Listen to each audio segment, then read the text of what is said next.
Assalamualaikum warahmatullahi wabarakatuh. Aga tukar mana sila surang. Selamat datang di channel Pole Tanah Ogi. Sila surang, video kali ini saya akan membuat video salah satu alasan kenapa Belanda tidak pernah mati lampu. Kebetulan saya lagi berada di kota Lelystad di Belanda. Tanggul ini adalah lapisan bendungan kedua dan ini adalah pintu air juga yang kedua. Bendungan yang pertama yang ada di sebelah luar dari bendungan Lelystad adalah bendungan Afsluitdijk.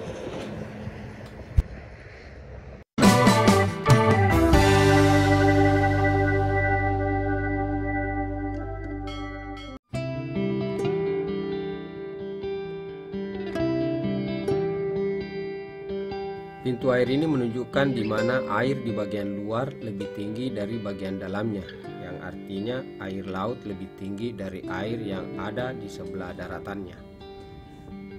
Di kota Lelystad ini adalah pintu air dan bendungan lapisan kedua, dan juga salah satu kota kincir angin. Kota Lelystad ini sangat unik, karena kota ini 100% terbuat dari lumpur yang dikeringkan, dan nama Lelystad diambil dari nama seorang tokoh yang disegani yang bernama Cornelis Lely. Lelystad berada 4,5 meter di bawah permukaan laut dan mulai dirancang untuk dikeringkan menjadi sebuah daratan pada tahun 1950. Berhasil menjadi sebuah daratan dan berhasil mengering pada tanggal 29 Juni 1957. Luas total Provinsi Lelystad 765,39 km persegi dan luas daratannya 234,13 km persegi, selebihnya adalah perairan. Sekilas saya akan bahas tentang kincir angin yang ada di negeri Belanda. Kincir angin adalah sebuah alat yang mampu memanfaatkan kekuatan angin untuk diubah menjadi kekuatan mekanik. Dari proses itu memberikan kemudahan berbagai kegiatan manusia yang memerlukan tenaga yang besar, seperti memompa air untuk mengairi sawah atau menggiling biji-bijian. Kincir angin modern adalah mesin yang digunakan untuk menghasilkan energi listrik. Disebut juga dengan turbin angin atau kincir angin. Kincir angin kebanyakan ditemukan di Eropa dan Amerika Utara. Belanda bukanlah negara asal kincir angin. Kincir angin yang pertama dibangun pada masa pemerintahan Umar bin Khattab di Persia, yang saat ini menjadi Afghanistan. Kincir angin pertama dibuat dengan ukuran lebar 0,5 meter dan tinggi 4 meter. Kincir angin itu memiliki 8 sirip yang berputar secara vertikal mirip putaran gasing.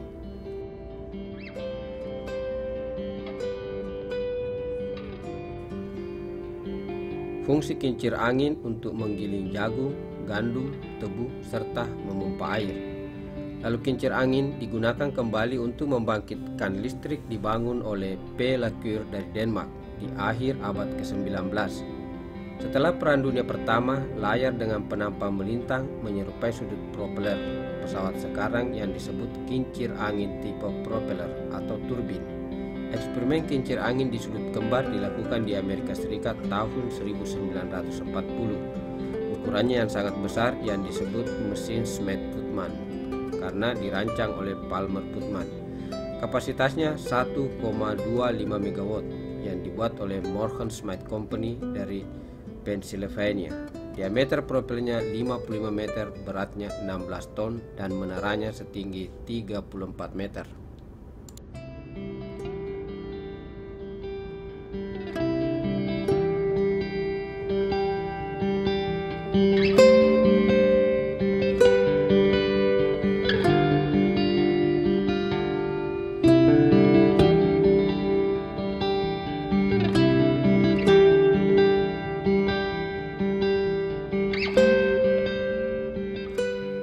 Sampai saat ini belum diketahui secara pasti siapa penemu kincir angin. Kekuatan angin sudah lama menjadi perhatian utama manusia. Pengembangan kincir angin dimulai dari bentangan layar yang menampung angin untuk menggerakkan kapal. Dari sinilah pengetahuan terus dikembangkan hingga terciptalah alat yang dinamakan kincir angin atau windmill.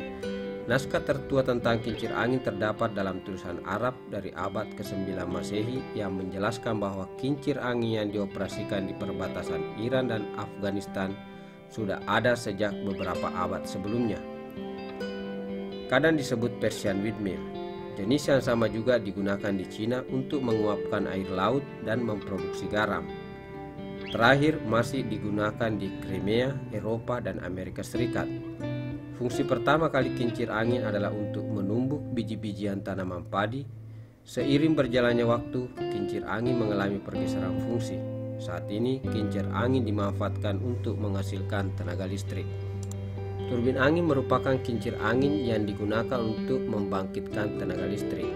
Turbin angin yang ini pada awalnya dulu dibuat untuk mengakomodasi kebutuhan para petani dalam melakukan penggilingan padi mereka, keperluan irigasi sawah, dan lain-lain. Turbin angin terdahulu banyak dibangun di Denmark, Belanda, dan negara-negara Eropa lainnya yang lebih dikenal dengan windmill. Kini turbin angin lebih banyak digunakan untuk mengakomodasi kebutuhan listrik masyarakat dengan menggunakan prinsip konversi energi dan menggunakan sumber daya alam yang dapat diperbaharui, yaitu angin. Walaupun sampai saat ini pembangunan turbin angin masih belum dapat menyaingi pembangkit listrik konvensional seperti PLTD, PLTU, dan lain-lain. Turbin angin masih lebih dikembangkan oleh para ilmuwan karena dalam waktu dekat manusia akan dihadapkan dengan masalah kekurangan sumber daya alam tak terbaharui seperti batu bara, minyak, bumi, dan lain-lain sebagai bahan dasar untuk membangkitkan listrik. Pada tahun 2010, pemerintah Belanda memiliki 1.877 turbin angin, termasuk 98 buah di lokasi lepas pantai. Dan pada tahun 2018, pemerintah Belanda memiliki sebanyak 2.029 turbin dengan total kapasitas 3.436 MW.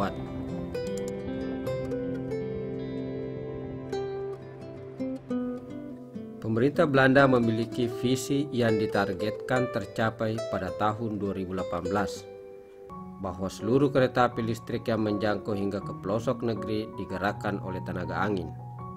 Usaha yang maksimal pun telah ditempuh oleh perusahaan kereta api nasional Nederlandse Spoorwegen atau NS, yang sejak beberapa tahun belakangan tak disangka cita-cita itu terwujud setahun lebih cepat dari perkiraan. Mulai 1 Juni 2017, seluruh jaringan kereta listrik di Belanda 100% mengandalkan bahan bakarnya dari pembangkit listrik tenaga angin atau PLTA. Lupakan uap, batu bara, diesel, gas, apalagi bahan bakar minyak atau BBM. Para penumpang kereta di Belanda di masa depan tak lagi bertanggung atas konsumsi besar-besaran bahan bakar fosil. Sebagaimana julukan mereka selama ini, negeri kincir angin ada lebih dari 3.000 turbin yang siap mewujudkan ekspansi penggunaan tenaga angin untuk proyek pabrik lainnya. Belanda menjadi negara pertama di dunia yang berhasil seluruh keretanya menggunakan listrik. Listrik untuk kereta ini dipasok oleh perusahaan listrik negara Belanda yang bernama Eneco yang memenangkan tender penawaran dari Perusahaan Nasional Kereta Belanda atau NS. Perusahaan ini menandatangani kesepakatan kontrak selama 10 tahun.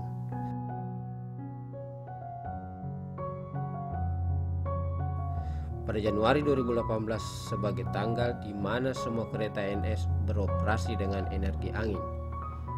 Di Belanda setiap harinya ada sekitar 5.500 perjalanan kereta api yang mengangkut sebanyak 600.000 penumpang. Sebuah turbin angin yang beroperasi selama 1 jam bisa memasok listrik bagi kereta untuk menempuh perjalanan sepanjang 200 km.